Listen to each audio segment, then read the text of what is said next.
आज मैं आपको एक कहानी सुनाऊंगी। मेरी कहानी का नाम है कचरे का बादल। इस कहानी में एक लड़की थी, उसका नाम चीकू था। चीकू का कोई भी दोस्त नहीं था, क्योंकि उसके सिर पर हमेशा एक कचरे का बादल मंडराता रहता था। उस कचरे के बादल के अंदर बिस्कुट के खाली लिफाफे, टूटी फूटी पेंसिल और पेंसिल की छीलन और रंग बिरंगे थैले, उसकी दादी हमेशा मना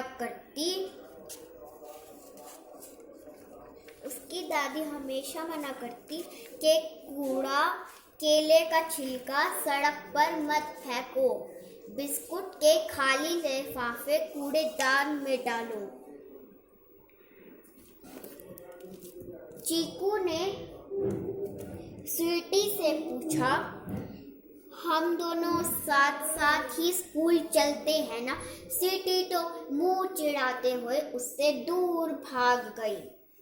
उसने सीमा से पूछा, क्या मैं तुम्हारी पेंसिल यूज कर लूं? चीकू ने पूछा।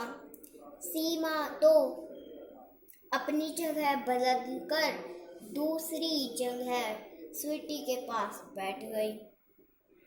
चीकू को खाना भी अकेले खाना पड़ता।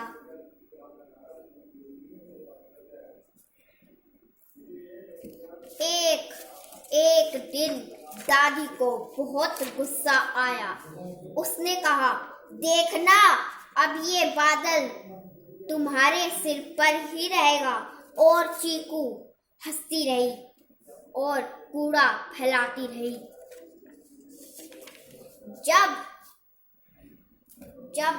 चीकू सोकर उठी तो देखा सारे में बदबू ही बदबू थी और सर पर कचरे का बादल मंडरा रहा था। चीकू चिल्लाई।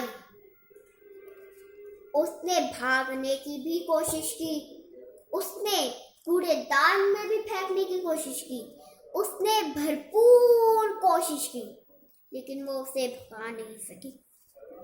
तभी उसने बाला को देखा सड़क पर केले का छिलके फेंकते हुए। वो चिल्लाई, क्या बाला को मेरे सिर पर कचरे का बादल नहीं दिख रहा? वो चिल्लाई, अरे बुद्धू, छिलका सड़क पर मत फेंको, कोई गिर जाएगा।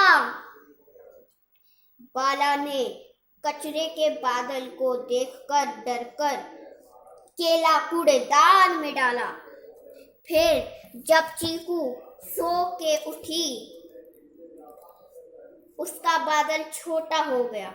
वो मुस्कुराई, अरे ये कैसे हो गया? उसने देखा रीमा आंटी थैलियां, कूड़ेदान, प्लास्टिक की बोतल कूड़ेदान में डाल रही है। उसने कहा, आंटी थैली उठाइए और दोबारा इस्तेमाल कीजिए। रीमा आंटी थैली उठाकर वहां से चली गई। अब चीकू को समझ आ गया उसे क्या करना। फिर उसके बाद से उसने कभी भी कूड़ा नहीं फैलाया और उसे भी साफ गांव में रहना अच्छा लगता था। उसका बादल छोटा हो गया।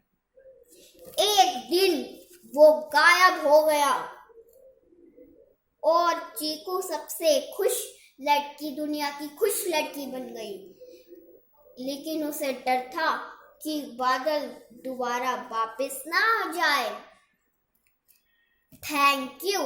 इस कहानी से हमें ये सीख मिलती है कि हमें कभी भी कचरा नहीं फैलाना चाहिए और हमें अपने घर को भी साफ सुथरा रखना चाहिए।